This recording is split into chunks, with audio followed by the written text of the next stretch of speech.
बोले श्री रामेश्वर भगवान की जय।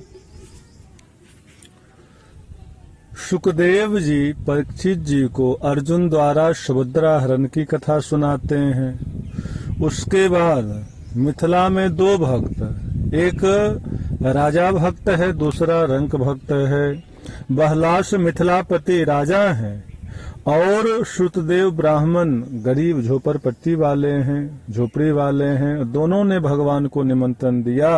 अब भगवान किसके यहाँ पहले जाएं, किसके यहाँ बाद में जाएं, तो भगवान श्री कृष्ण ने दो रूप बना करके एक ही साथ बहलास राजा के महल में भी गए और श्रुतदेव ब्राह्मण की झोपड़ी में भी गए। परीक्षित जी सुखदेव जी से प्रश्न करते हैं, देवासुर मनुष्येषु ये भजन्त शिवम शिवम प्रायस्ते धनिनो भोजा न तो लक्ष्म्यापते हरिम। एक बात बताइए, देवताओं में, मनुष्यों में, गंधर्वों में जो लोग शंकर जी की उपासना करते हैं वे लोग अमीर ज्यादा होते हैं और जो लोग लक्ष्मीपति नारायण की उपासना करते हैं वो गरीब होते हैं। क्यों? शंकर जी को अपने रहने को ही जगह नहीं है, पेड़ के नीचे रहते हैं। जगह है तो उसमें द्वार नहीं, द्वार हो तो कहाँ से, दीवार ही नहीं। जिन शिवजी के पास अपने रहने का स्थान नहीं, उनकी उपासना करने वाले लोग पैसे वाले होते हैं और जिन नारायण के चरणों में लक्ष्मी का वास होता है उन नारायण की पूजा करने वाले गरीब होते हैं। ऐसा क्यों? देव जी कहते हैं, राजन ऐसा बिल्कुल नहीं है, मेरे ख्याल से तुम समझ नहीं पाए। वैसे नारायण में और शंकर में कोई भेद नहीं है। शिव ही नारायण है और नारायण ही शिव है। भगवान श्री राम ने जब राम सेतु बनकर तैयार हो गया, समुद्र के ऊपर पुल बनकर के तैयार हो गया, तो राम जी कहते हैं कि देखो, आशुतोष गंगाधर नीलकंठ महेश्वर के लिंग विग्रह की स्थापना यहाँ की जानी चाहिए। लंका विजय के लिए उन उमाकांत भगवान शंकर का अनुग्रह कृपा प्राप्त करना आवश्यक है। करिहं यहाँ शंभु थापना मोरे हृदय परम कल्पना। उनका श्री विग्रह कहाँ से आएगा, शिवलिंग कहाँ से आएगा, इस प्रश्न पर कोई विवाद नहीं उठा। नर्मदेश्वर लाने की अपेक्षा सबको अच्छा लगा कि पवन कुमार स्वयं कैलाश जाएं और भगवान शंकर से ही उनका लिंग विग्रह मांग कर लाएं। जो शंकर भगवान दें उसी की स्थापना यहाँ होगी। हनुमान जी उसी समय कैलाश चले गए। सुनी कपीस बहु दूत पठाए मुनिवर सकल बोल ले आए। सुन करके सुग्रीव ने सभी जगह अपने दूत को भेजा है। हनुमान जी उधर गए और मुनिवर सकल बोल ले आए। सब ऋषि लोग, मुनि लोग, साधु महात्मा आए और ये कि भाई अब प्राण प्रतिष्ठा होनी है तो एक आचार्य भी तो चाहिए। इस अनुष्ठान का आचार्य कौन बनेगा? सबसे कठिन प्रश्न था। मतंग आश्रम के इधर लंका के तरफ कोई ऋषि मुनि थे नहीं और मतंग आश्रम में भी सब वैष्णव महात्मा थे। यहाँ शंकर भगवान की स्थापना करनी है तो चाहते हैं कि जो शैव हो वही इसकी स्थापना करे। वेदज्ञ ब्राह्मण आचार्य आवश्यक था और शिव स्थापना में भी यह आवश्यक था कि वह नैष्ठिक शैव हो, एक नंबर का शिव भक्त हो। पुलस्त का पुत्र दशग्रीव रावण ब्राह्मण है, वेद का ज्ञाता वेदज्ञ भी है और नैष्ठिक शैव भी है।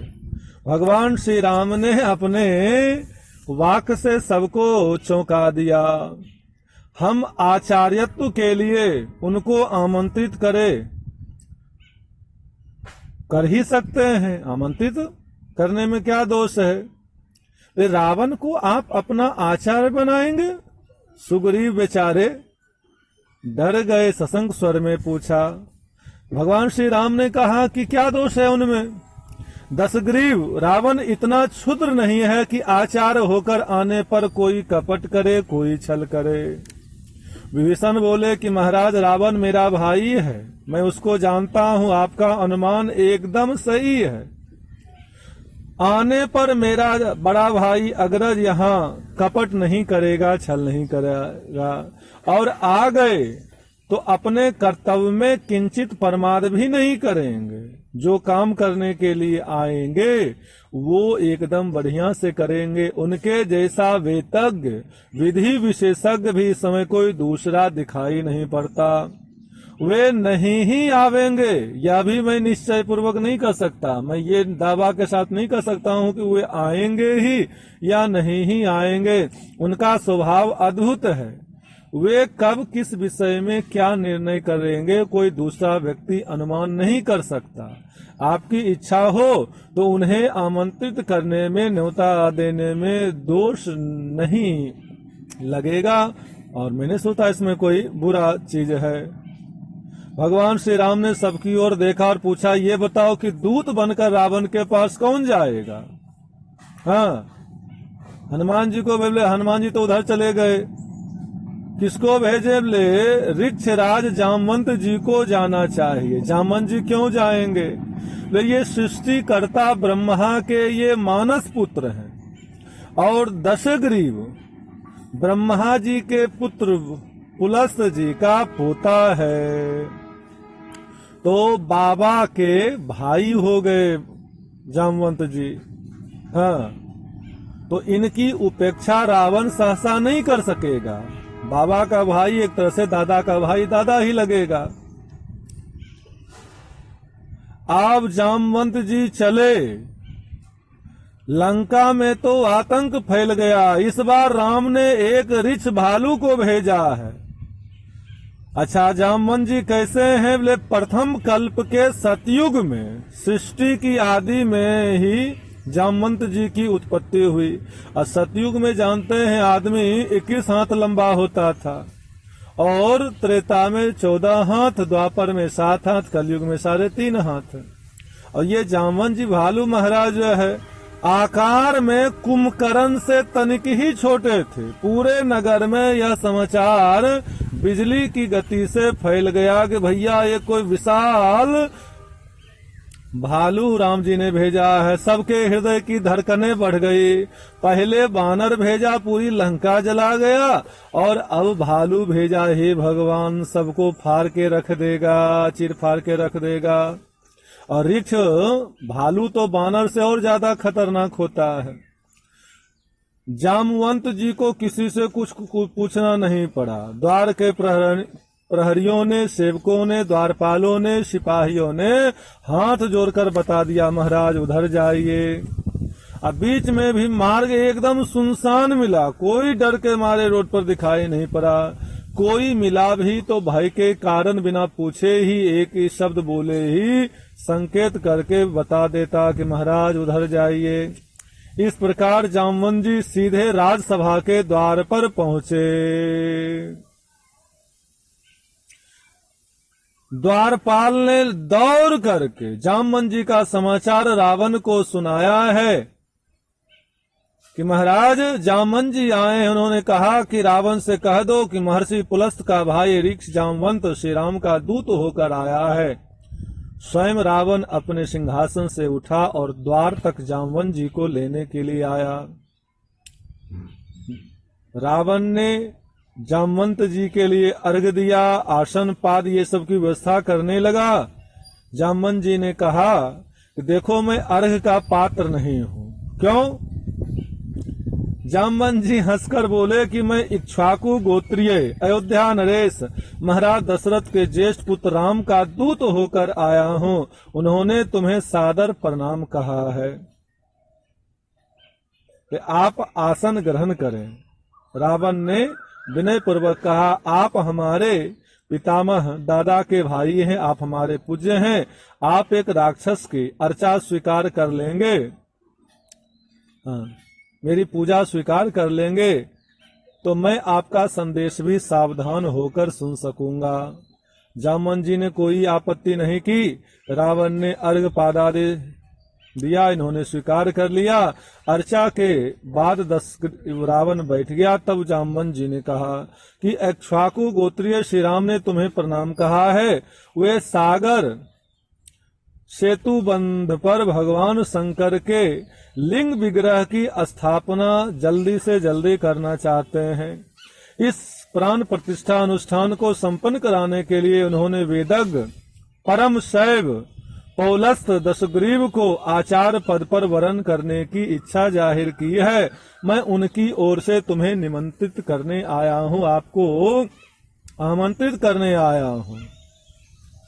दशग्रीव ने हंसते हुए पूछा कि जामवंत महाराज, ये शिव स्थापना किस उद्देश्य से किया जा रहा है?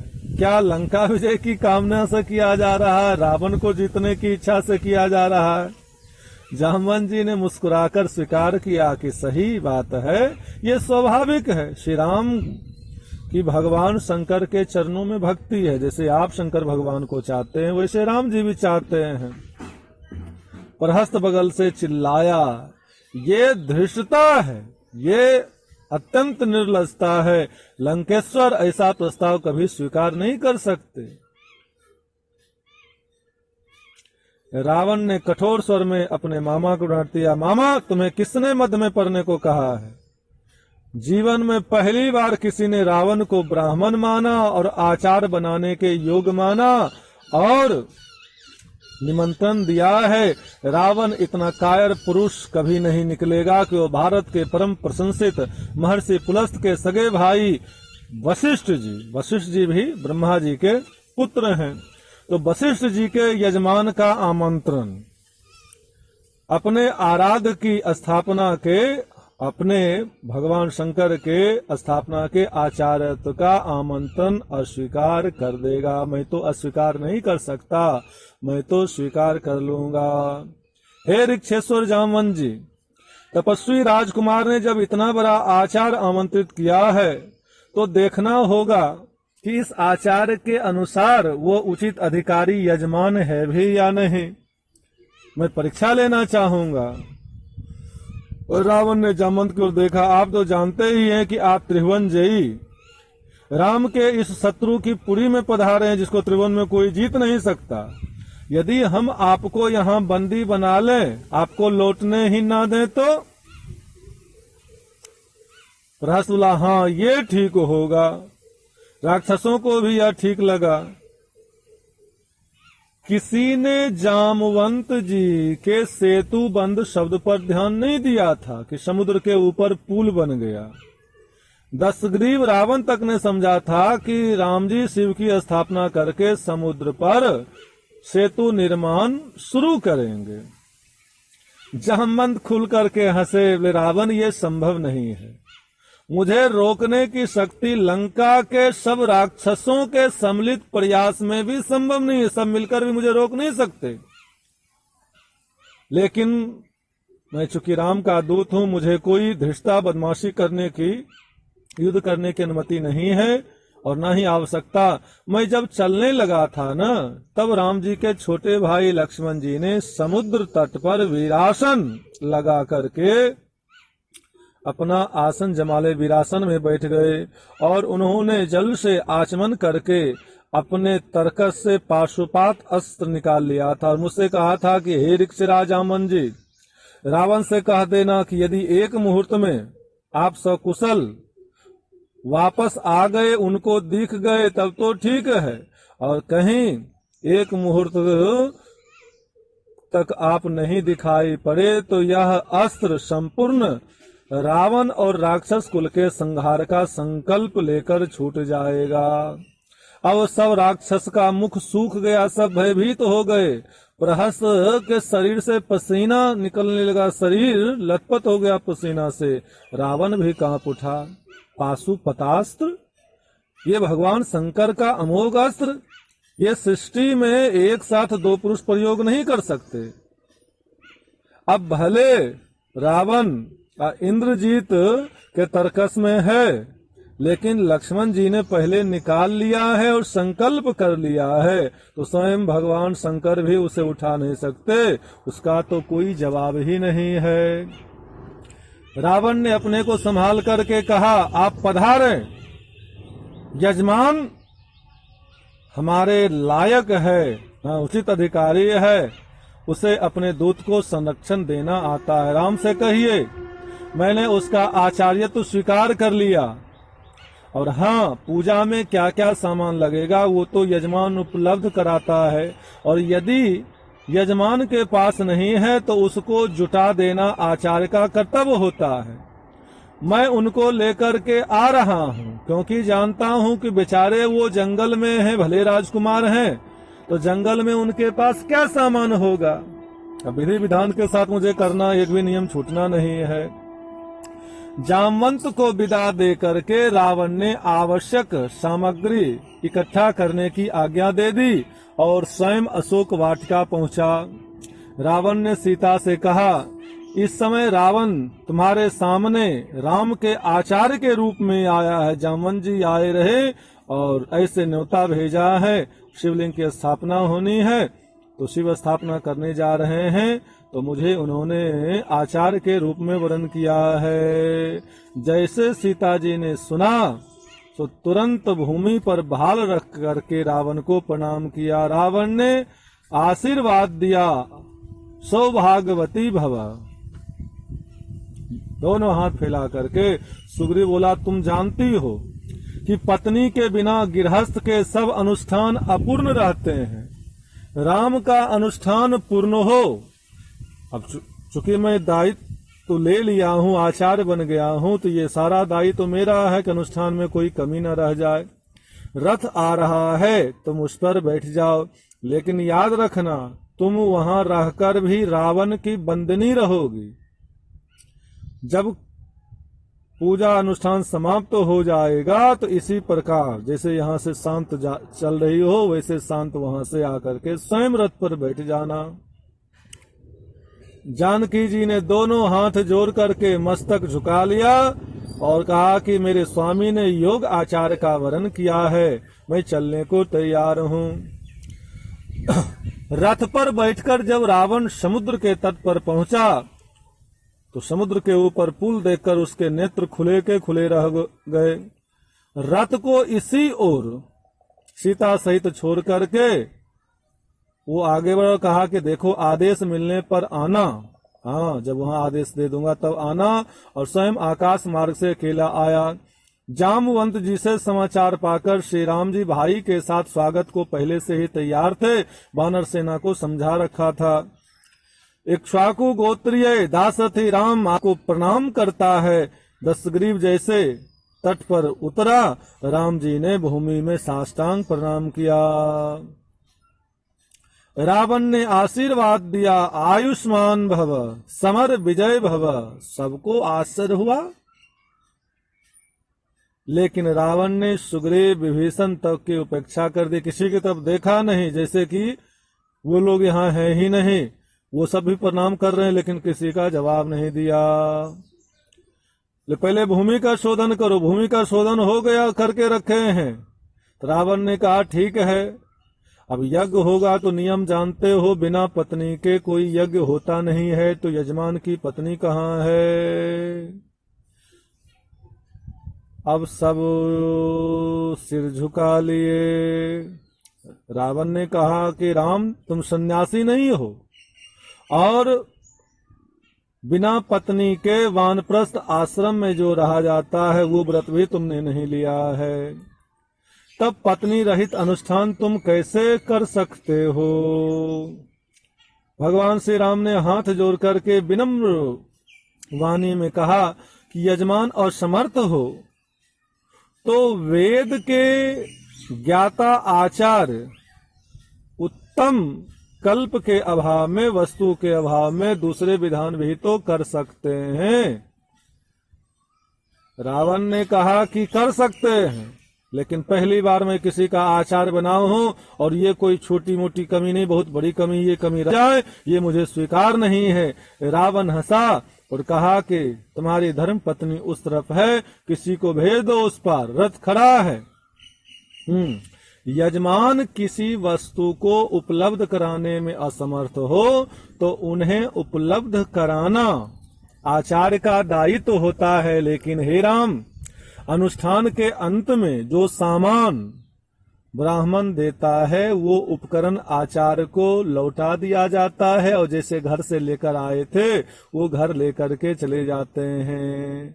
राम जी ने हाथ जोड़ करके मौन भाव से ये स्वीकार कर लिया। ठीक है महाराज, जैसा आप कह रहे मैं वैसा ही करूंगा। रावण ने सेतु की चर्चा भी नहीं की। श्री राम जी के इशारे पर भीषण के एक मंत्री गए और श्री सीता जी के साथ रथ इस तट पर आया।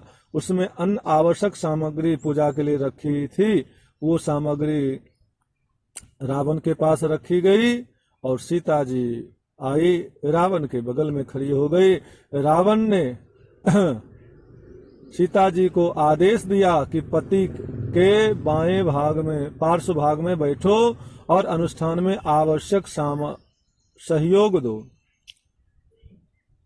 चूंकि सीता जी रावण की बंधनी है तो उसी का आदेश इनको मानना चाहिए। तो जैसे रावण कहा वैसे सीता जी बैठ गई। पहले गणपति भगवान की पूजन हुई, कलश स्थापन हुआ, नवग्रह पूजन के बाद रावण ने पूछा कि मूर्ति कहाँ, लिंग विग्रह कहाँ है। भगवान श्री राम ने नम्रता पूर्वक निवेदन किया कि उसे लेने के लिए रात्रि के पहले प्रहर में ही पवन पुत्र कैलाश गए, अभी तक लौटे नहीं हैं। रावण ने कहा कि एकदम उत्तम मुहूर्त अभी उपस्थित है, विलंब नहीं किया जा सकता, मुझे पता नहीं था, पहले बताते। तो क्या करें? यजमान पत्नी को बालू का लिंग इसी समय बना लेना चाहिए।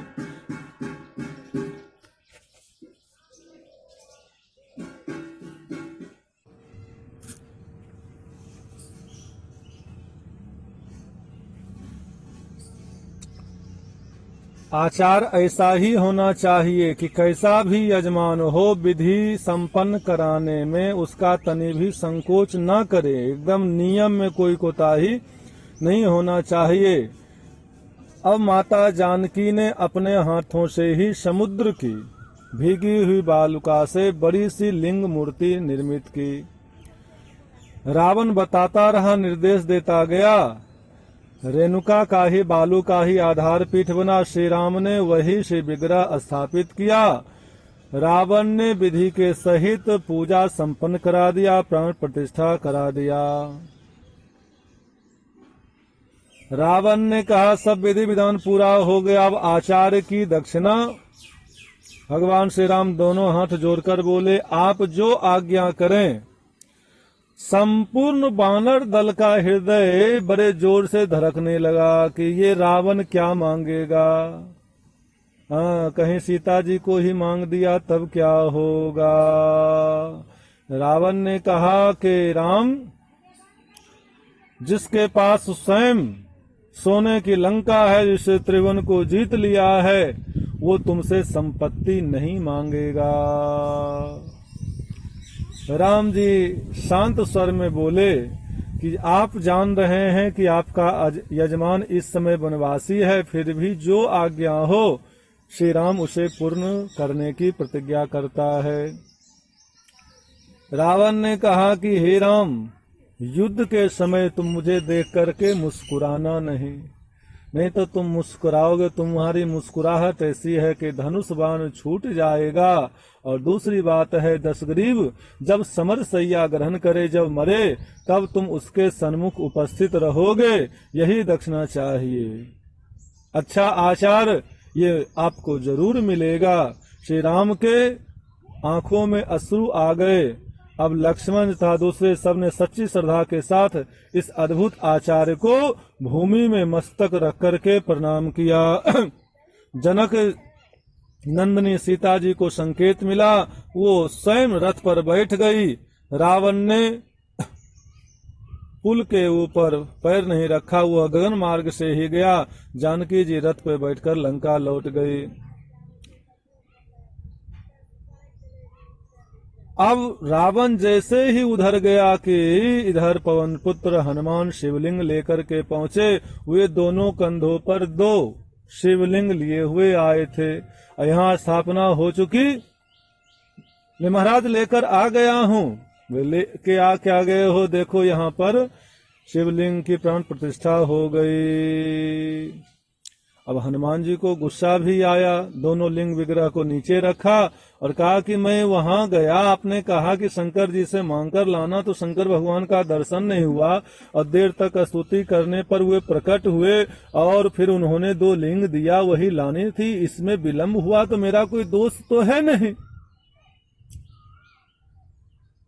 भगवान राम जी ने कहा, भगवान श्री राम ने कहा कि इसमें बात अपराध की नहीं है।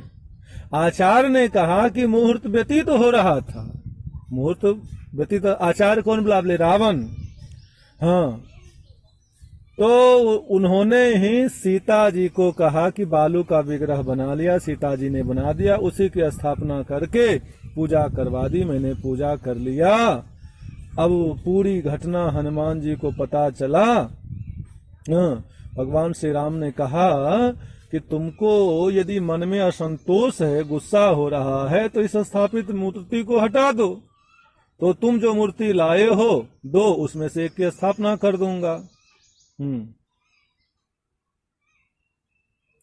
अब हनुमान जी समझ नहीं पाए। राम जी का कहने का मतलब था कि स्वामी के कार्य से गुस्सा होना सेवक को शोभा नहीं देता, उसे स्वामी के निर्णय से, मालिक के निर्णय से संतुष्ट होना चाहिए। लेकिन हनुमान जी को बहुत गुस्सा आया। एक तो रावण आचार्य बना, इसलिए गुस्सा आया रावण पर बहुत। उन्होंने अशोक वाटिका में वैदेही के प्रति रावण का व्यवहार देखा था, इसलिए बहुत गुस्सा में थे। और दूसरी बात कि सीता जी आई और फिर उसी राक्षसियों के बीच में चली गई, इसलिए भी गुस्सा आया। हनुमान जी को लगा कि उन्होंने रावण की सोने की लंका जला दी, इसलिए रावण ने जानबूझकर इनको अपमानित करने के लिए इनके द्वारा लाए गए विग्रह की प्राण स्थापना नहीं करवा के पहले विग्रह करवा दिया। हनुमान जी की मूर्ति की स्थापना को अवसर ही नहीं दिया। रावण के ऊपर जो गुस्सा था वह रावण के द्वारा स्थापित शिवलिंग पर उतारने लगे। उसे उठाकर फेंक देने के लिए पहले अवज्ञा पूर्वक बाएं हाथ से कोशिश किया, नहीं उखाड़ पाए तो फिर दोनों हाथ लगाए। अब दूध, दही, घृत आदि से भी तुरंत अभिषिक्त हुआ है, तो चिकना शिवलिंग है तो हाथ सरक जाता था।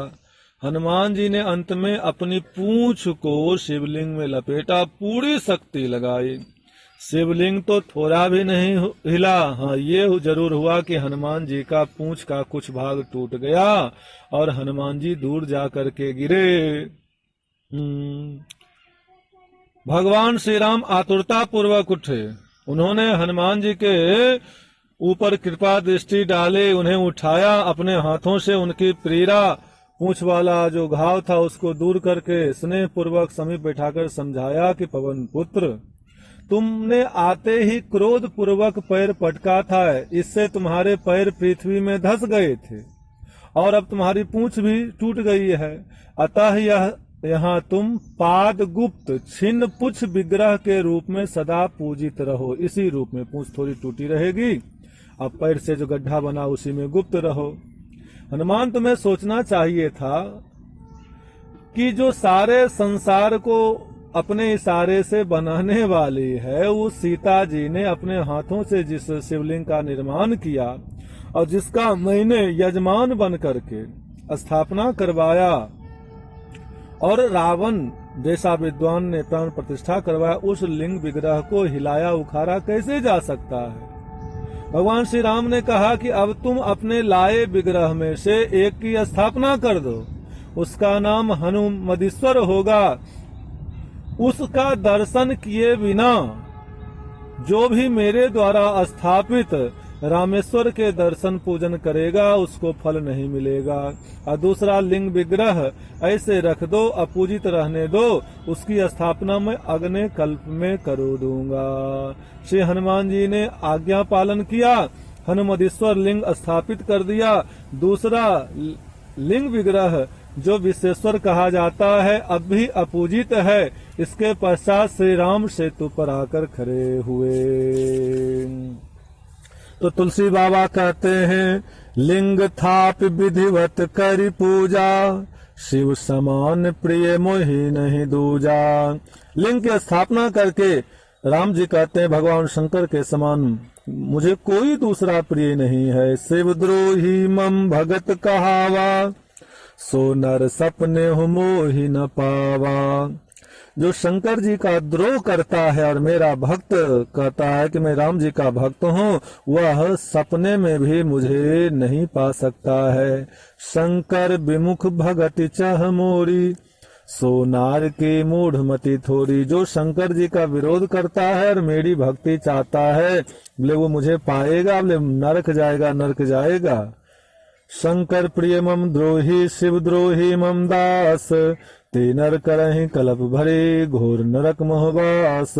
कोई शंकर जी का प्रिय है और मेरा द्रोही है, और इसके विपरीत कोई शंकर भगवान का द्रोही है और मेरा दास है, तो वो कल्प भर घोर नरक में वास करेगा, न शंकर जी को पाएगा न मुझे पाएगा।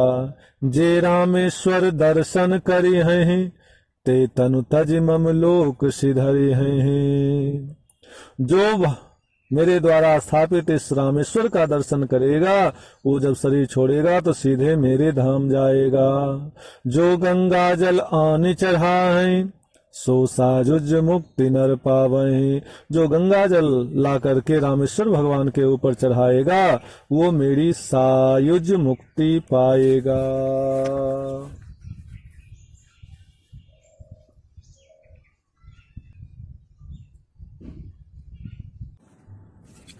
किसी ने भगवान श्री राम से कहा कि महाराज ये रामेश्वरम का अर्थ क्या हुआ? राम जी ने कहा रामस्य ईश्वरः रामेश्वरः। जो राम के भी ईश्वर हैं अर्थात शंकर भगवान, ये है रामेश्वर का अर्थ। तुरंत शिवलिंग से शिव जी प्रकट होके बोले सुनो रामेश्वर का मतलब क्या है। रामः ईश्वरो यस सा रामेश्वरः। राम है जिसके ईश्वर, ये है रामेश्वर का अर्थ। ब्रह्मा जी ने कहा कि सबने अर्थ बता दिया तो मैं भी बताता हूँ रामेश्वर का अर्थ क्या है। बोले रामश्च शिवश्च ईश्वरश्च रामेश्वरः। बोले राम जी ईश्वर हैं, शंकर जी ईश्वर हैं, यही रामेश्वर का अर्थ हुआ।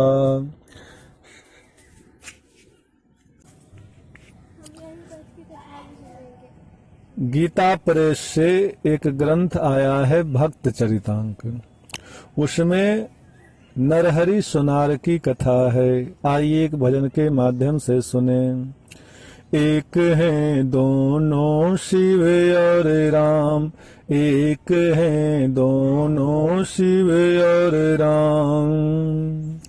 दोनों में कछु भेद नहीं है, दोनों में कछु भेद नहीं है, करे वही नादान। एक हैं दोनों शिव और राम, एक हैं दोनों शिव और राम। रहे एक भक्त सुनारा, पूजे वो शिव परिवारा। रहे एक भक्त सुनारा, पूजे वो शिव परिवारा। न दूजा देव को जाने, न देखे और पहचाने। न दूजा देव को जाने, न देखे और पहचाने।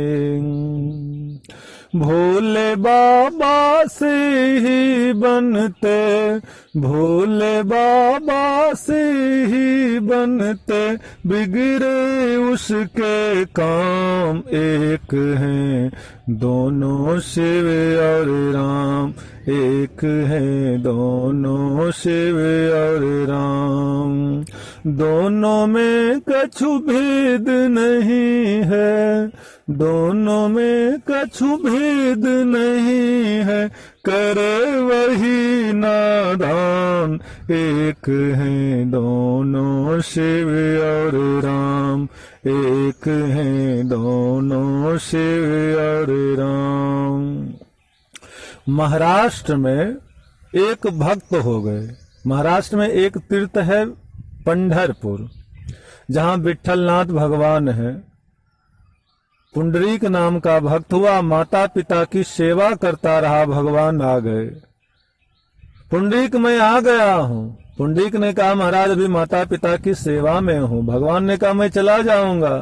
पुंडरीक ने कहा तो मैं आपको बुलाने के लिए गया था, आप क्यों आए?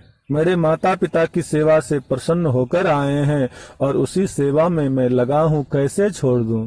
भगवान प्रसन्न हो गए, लेकिन बाहर दिखाते हुए बोले भैया पुंडरीक मैं थक गया खड़े खड़े। हाँ, तो वहीं सेवा करते हुए एक ईंट फेंका, कहा महाराज इस पर पैर रखकर आराम करिए। तो एक पैर ईंट के ऊपर रखा और दोनों हाथ कमर के ऊपर रखे हुए विठलनाथ भगवान, हमारे रामकृष्ण विष्णु भगवान ही हैं, कमर पर हाथ रखे हुए भगवान क्यों हैं? एक भाव तो ये कि आदमी थक जाता है तो कमर पर हाथ रखता, भगवान थक गए। दूसरा भाव ये है कि जो अपने माता पिता की सेवा करेगा उसको बहुत सागर में डूबना नहीं पड़ेगा, बहुत सागर उसके लिए कमर जितना हो जाएगा। भगवान का नाम लेने में 1 नंबर पर श्री अयोध्या धाम, 2 नंबर पर श्री वृंदावन धाम और 3 नंबर पर यही पंढरपुर है। तो वहीं पास में ही एक सुनार परिवार था और पूरा परिवार ही शंकर भगवान का भक्त था, शंकर भगवान की सेवा पूजा अर्चना करता था। अपने घर के आंगन में ही शंकर भगवान का विशाल मंदिर बनाया। सुनार है, धन की कोई कमी नहीं। उसी के यहाँ एक बालक हुआ। जब बालक बड़ा हुआ, शंकर भगवान का भक्त तो है, लेकिन वो शंकर भगवान के अलावा किसी दूसरे देवी देवता को नहीं मानता। भोलेनाथ मतलब भोलेनाथ। वो मन ही मन सोचता कि मैं शंकर भगवान का अनन्य भक्त हूँ। अनन्य भक्त का मतलब, अनन्य का मतलब लेना अन्य होना। ये चाहिए कि शंकर भगवान के अलावा दूसरा कोई है ही नहीं, जो दुनिया में है सब शंकर भगवान ही है। लेकिन उसने गलत अर्थ लगाया कि नहीं, शंकर भगवान के अलावा दूसरा किसी को मानूंगा ही नहीं, किसी को पूजूंगा ही नहीं और किसी को देखूंगा भी नहीं। कभू न पंढर जाए, न जिह्वा नाम हुलाए, कभू न पंढर जाए, न जिह्वा नाम हुलाए, न विठ्ठल नाथ को देखे, भोले सम केहू न लेखे। न विठ्ठल नाथ को देखे, भोले सम केहू न लेखे। केवल वो भोले को जाने, केवल वो भोले को जाने और न जाने आन। एक हैं दोनों शिव और राम, एक हैं दोनों शिव और राम। दोनों में कछु भेद नहीं है, दोनों में कछु भेद नहीं है, करे वही नादान। एक हैं दोनों शिव और राम, एक हैं दोनों शिव और राम। पूरे भारतवर्ष से पंढरपुर विठलनाथ भगवान का दर्शन करने के लिए भक्त लोग जाए, लेकिन वहीं बगल में रहते हुए ये नरहरि सुनार कभी पंढरपुर नहीं गया। यहाँ तक कि न जिह्वा नाम हुलाए, अपने जिह्वा पर भी विठलनाथ या दूसरा कोई राम कृष्ण कुछ न लावे, जो है न विठलनाथ को देखे और वो सोचे भोलेनाथ के अलावा दुनिया में कोई है ही नहीं, इनकी बराबरी कोई कर ही नहीं सकता। अब वो बड़ा हो गया है, सोना चांदी का काम करता है और दिन भर शिव शिव जाप भी करता, शंकर भगवान का भक्त है। माता पिता ने कहा कि अब विवाह कर देना चाहिए, बेटा योग्य है। तो माँ ने बेटे से कहा कि बेटा नरहरि, तुम्हारे लिए मैंने एक सुंदर लड़की देखा है, सुशील लड़की है, विवाह कर लो। नहीं माँ, मैं विवाह करूंगा तो ये भक्ति छूट जाएगी। संसार के प्रायः लोग यही बात करते कि विवाह होगा तो भजन छूट जाएगा, पूजा छूट जाएगा, जबकि भक्तमाल देखो तो भक्तमाल में 80% भक्त गृहस्थ ही हुए हैं। भाई आप हृदय से भगवान को याद करो तो आपको पत्नी रोक लेगी कि पति रोक लेगा कि बच्चा रोक लेगा? हृदय से याद करने में किसने आपको रोका है? माँ ने कहा कि बेटा नरहरि, तुम्हारे लिए जो मैंने दुल्हन देखा है वो, उसका नाम गंगा है और गंगा के समान वो पवित्र भी है और भक्तिमती भी है। वो स्वयं खूब भक्ति करती है, वो तुम्हारी सहायिका होगी, बाधिका नहीं होगी, बाधा नहीं पहुंचाएगी। ठीक है मैया, जब तुम्हें उचित लग रहा है तो विवाह कर दो। अब विवाह हो गया, देवी गंगा आ गई, शंकर भगवान की सेवा करती। ये गंगा बचपन से ही शंकर भगवान को भी मानती थी, सोमवारी व्रत 16 सोमवारी करती थी, जल चढ़ाती थी, लेकिन विठलनाथ भगवान में भी उसकी बड़ी निष्ठा थी। महीना 2 महीना में एक बार दर्शन करने के लिए जरूर विठलनाथ जाती थी। लेकिन विवाह के बाद पति ने कह दिया, नहीं, केवल भोलेनाथ, कोई दूसरा नाथ होत नहीं। अब पति की आज्ञा को टाल करके कैसे जाए दर्शन करने के लिए? ये तो बहुत बड़ा पाप है। तो रोज भोले भगवान की सेवा करती है, जल चढ़ाती है। हे भोलेनाथ, मैं आप में और विठलनाथ में कोई भेद नहीं मानती हूँ, लेकिन मेरे पतिदेव भेद मानते हैं कि आप अलग हो और विठलनाथ अलग हैं, तो आप उनकी बुद्धि का पर्दा हटा दो।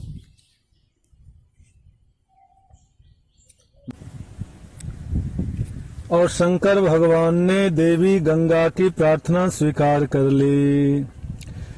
एक विठलनाथ का भक्त, उसने मनौती मांगा था कि हे विठलनाथ भगवान, मुझे बेटा नहीं है, आपकी कृपा से यदि बेटा हुआ तो सोना की करदनी बना करके मैं आपको अर्पित करूंगा। और उसको बेटा हो गया। और वो सेठ, सोना चांदी का जो भी काम होता था, आभूषण उसका बनता था, तो नरहरि सोनार के यहाँ ही बनता था। तो सोना चांदी लेकर के वो आ गया, सोना लेकर के आ गया नरहरि सोनार को। आहा सेठ जी बड़े दिन के बाद आए, बोले हाँ करधनी बनानी, बोले बन जाएगा। किसकी करधनी बनानी है? सेठ ने कहा विठलनाथ भगवान की करधनी बनानी है, मैंने मनौती मांगा था, बेटा होगा तो करधनी चढ़ाऊंगा। नरहरि सोनार ने कहा कि ये सोना आप लीजिए, कहीं और बनवा लीजिए। क्यों? नरहरि सोनार ने कहा, आप जानते हैं मैं शंकर भगवान के अलावा मैं किसी दूसरे देवी देवता को नहीं जानता, मैं नाप लेने नहीं जाऊंगा, नहीं जाऊंगा, नहीं जाऊंगा, और बिना नाप के करधनी कैसे बनेगी? एक विठल को प्रेमी, वाही को सोना देनी। एक विठल को प्रेमी, वाही को सोना देनी। कहे कर धनी बनाओ, सारे तुम कला लगाओ। कहे कर धनी बनाओ, सारे तुम कला लगाओ। कटिको नाप कहाँ से आए, कटिको नाप कहाँ ते आए, मैं नहीं पहुँचूंगा। एक है दोनों शिव और राम, एक है दोनों शिव और राम। दोनों में कछु भेद नहीं है, दोनों में कछु भेद नहीं है, करे वही नादान। एक है दोनों शिव और राम, एक है दोनों शिव और राम। तो बिना नाप के करधनी कैसे बनेगा? शेर ने कहा बस ये छोटी सी बात के लिए आप नाराज हो रहे हो, सुनो मैं नाप स्वयं ला करके दे दूंगा, हाँ तो मैं बना दूंगा। सेठ गए पुजारी जी को कहा कि सोना की करधनी बनानी है, आप कमर का नाप दे दीजिए। पुजारी जी ने एक रस्सी में गांठ बांध करके नाप दे दिया कि ये लो नाप और सुनो, परसों भगवान का उत्सव है। सेठ ने कहा कि मैं सुनार को कहूंगा कल तक ही बनाकर दे देगा, उत्सव में भगवान मेरी करधनी पहने, इससे बड़ा सौभाग्य क्या होगा। नरेश सुनार को कहा कि महाराज ये रहा नाप और परसों भगवान का उत्सव है। नरेश सुनार ने कहा सब काम धाम छोड़कर पहले आप ही का आभूषण बना दूंगा, कल आकर के ले जाइए। आहार दूसरे दिन आए, नरहरि जी ले हाँ तैयार है, तो देखना दिया, आहा बड़ा सुंदर आभूषण बना है, इसीलिए तो मैं आप ही से बनवाता हूँ। कितनी बनवाई लगेगी, पहले आप अपने भगवान को जाकर के पहना दो, देखो सही हुआ कि नहीं, कैसे लगते हैं। बाद में ना आप भागे जा रहे हो ना मैं भागा जा रहा हूँ, जो देना होगा दे देना, जो है पहले पहना दो। अब सेठ जी गए पुजारी जी को दिया, अब पुजारी जी को दिया, पुजारी जी कमर में पहना रहे हैं तो कमर में आ ही नहीं रहा है, जोर लगा रहे हैं तो भी नहीं आ रहा, छोटा पड़ रहा है। अरे सेठ ये तो करधनी छोटी है। महाराज कितनी छोटी है, नाप करके देखा तो 4 अंगुल छोटा है, 4 अंगुल छोटा है। ये कहाँ बनवाया तुमने? सेठ ने कहा नरहरि सुनार के लिए। पुजारी जी हंसने लगे, तुम्हें और कोई दूसरा सुनार नहीं मिला? आज तक नरहरि कभी विठलनाथ भगवान का दर्शन करने के लिए आया है और शंकर जी का भक्त है, किसी दूसरे देवी देवता को देखता नहीं। शंकर जी का आभूषण बनाते तब देखते 1 इंच कम नहीं होता, और विठलनाथ का आभूषण 4 अंगुल छोटा हो गया। जाओ ठीक करवाओ। सेठ आया, नरहरि जी आपने कैसे बनाया? 4 अंगुल छोटा हो गया। नाप से देखा, अरे देखो जैसा तुम्हारा नाप है वैसा मैंने बनाया। नहीं महाराज 4 अंगुल छोटा हो रहा है। नरेश सुनार ने कहा तो ठीक है, मैं 4 अंगुल बड़ा कर देता हूँ। 4 अंगुल बड़ा कर दिया, थोड़ी देर में ले जाओ, अब पहनाओ। अब की गए, सेठ जी ने दिया पुजारी जी को, पुजारी जी कमर में पहनाए तो क्या हुआ, बोले फिसल करके नीचे गिर गया। दोबारा पहनाया, फिर फिसल करके नीचे गिर गया। अरे क्या हुआ, बोले अब की ज्यादा बड़ा हो गया। कितना बड़ा हुआ, नाप कर देखे तो 4 अंगुल बड़ा हो गया। नाप वो जाकर लाए, वैसो कर धनी बनाए। नाप वो जाकर लाए, वैसो कर धनी बनाए। अंगुल छोटा हुआ 4, बनाया उसे दोबारा। अंगुल छोटा हुआ 4, बनाया उसे दोबारा। अब की बार बड़ा हुआ भूषण, अब की बार बड़ा हुआ भूषण। नरहरि हो परेशान, एक हैं दोनों शिव और राम, एक हैं दोनों शिव और राम। दोनों में कछु भेद नहीं है, दोनों में कछु भेद नहीं है। करे वही नादान, एक हैं दोनों शिव और राम, एक हैं दोनों शिव और राम। नरहरि जी आपने कैसा आभूषण बनाया? आपकी 4 अंगुल ज्यादा बड़ा हो गया। बड़ा हो गया ये कैसे होला? नहीं महाराज बड़ा हो तो 4 अंगुल छोटा कर देता हूँ। छोटा किया तो अब की जाकर पहनाया तो देखा कि 4 अंगुल ज्यादा छोटा हो गया, कमर में सही आ नहीं रहा है। फिर आए महाराज 4 अंगुल ज्यादा छोटा आपने कर दिया, तो ठीक है 4 अंगुल बड़ा कर देता हूँ। ऐसे 6 बार इन्होंने 4 अंगुल बड़ा किया, छोटा किया, लेकिन कमर में सही नहीं आया। नरहरि जी ने कहा मेरे जीवन में आज तक ऐसा नहीं हुआ है। भाई कपड़ा तो है नहीं, आदमी कपड़ा सिलता है, महीना 2 महीना में दुबला हो जाता है, कहता कपड़ा ढीला सिल दिया, और ज्यादा मोटा गया तो बोला कि टाइट हो गया। सो तो है नहीं, भगवान दिन में 1 दिन में ही मोटे और दुबले तो हो नहीं रहे हैं। ऐसा कभी नहीं हुआ है। ये दोष तो तुम्हारे नाप में है, तुमने नाप सही नहीं लाया। अब मैं स्वयं जाकर के नाप लूंगा, लेकिन हाँ, आज तक मैंने शंकर भगवान के अलावा किसी दूसरे देवी देवता को देखा नहीं है, तो मैं आंख पर पट्टी बांध करके जाऊंगा नाप लेने के लिए। बार वो षष्ठी बनाया, सही ना कमर समाया, कभी ना ऐसा हुआ है, बढ़ाया घटा हुआ है। कभी ना ऐसा हुआ है, बढ़ाया घटा हुआ है। जाके कमर को नाप मैं ले लूं, जाके कमर को नाप मैं ले लूं, नैन पे पट्टी तमाम, एक हैं दोनों शिव और राम, एक हैं दोनों शिव और राम। दोनों में कछु भेद नहीं है, दोनों में कछु भेद नहीं है, करे वही नादान, एक हैं दोनों शिव और राम, एक हैं दोनों शिव और राम।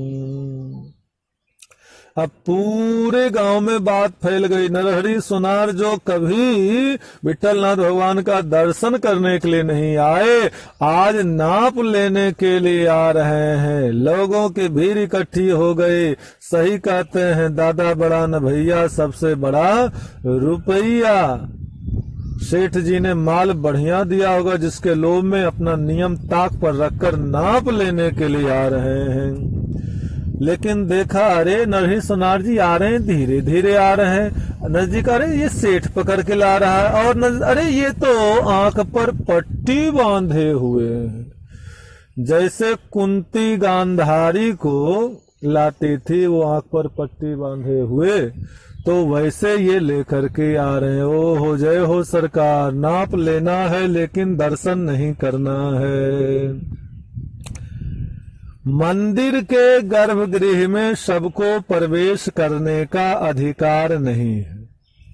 पुजारी भी स्नान करके प्रवेश करता है, अब उसके बाद में शुद्ध होकर के ही जाना पड़ता है।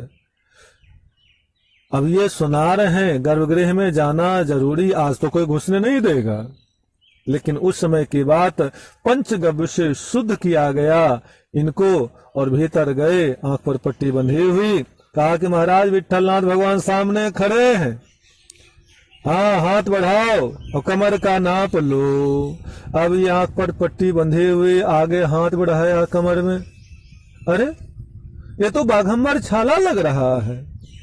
ऊपर हाथ बढ़ाया, अरे ये हृदय पर तो खोपड़ी वाली मुंड माला भी है, और ऊपर हाँ, अरे गले में तो ये शेष भगवान काला नाग भी है। और हाथ देखा, अरे एक हाथ में डमरू है, दूसरे हाथ में त्रिशूल है, और ऊपर सिर पकड़ा, अरे ये जटा भी है, उसमें चांद भी है। ओ हो, मैं शंकर भगवान के अलावा किसी दूसरे देवी देवता का दर्शन करता नहीं, आंख पर पट्टी बांध कर आया हो, तो शंकर भगवान के मंदिर में लेकर के आ गए। कटी पे हाथ जो डाला, मिला बाघंबर छाला।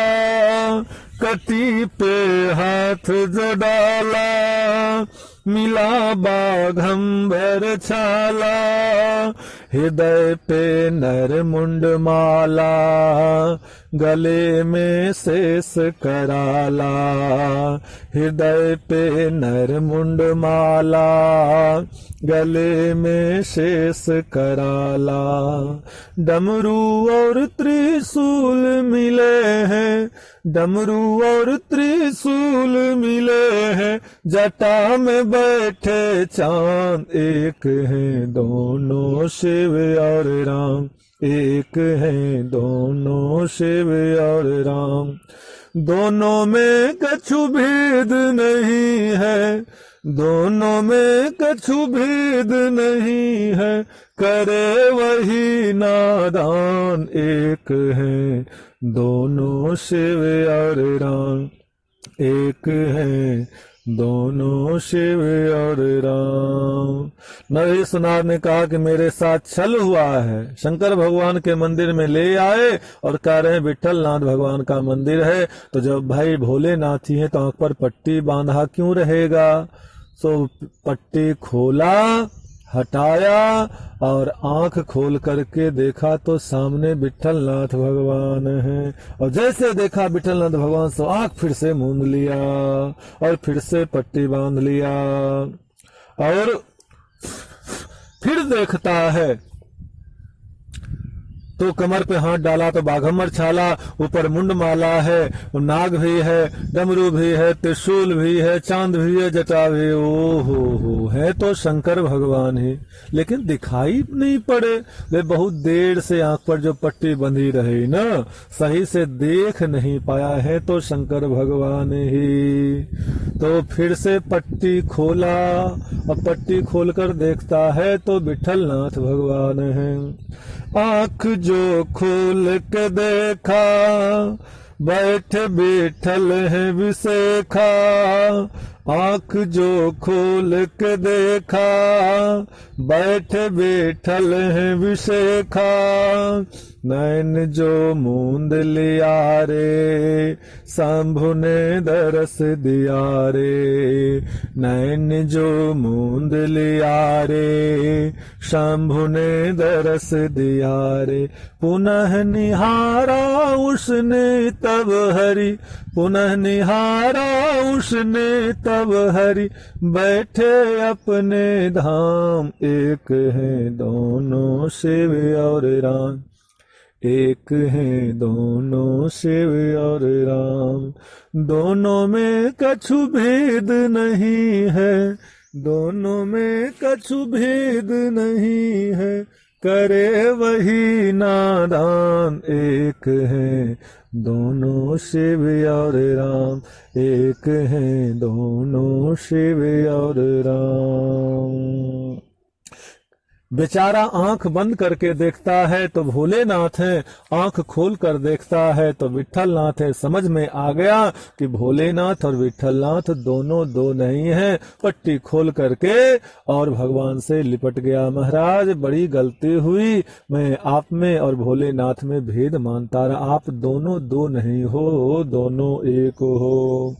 तो शंकर भगवान और राम जी, कृष्ण जी दोनों दो नहीं हैं। सुखदेव जी परीक्षित जी को कहते हैं कि सुनो, भगवान का स्वभाव क्या है, कृष्ण जी का स्वभाव क्या है। वो कहते हैं यस्याहं नु गृह्णामि हरिस्य तत् धनम सनय ततो धनम त्यजन्तस्य स्वजना दुख दुखितम।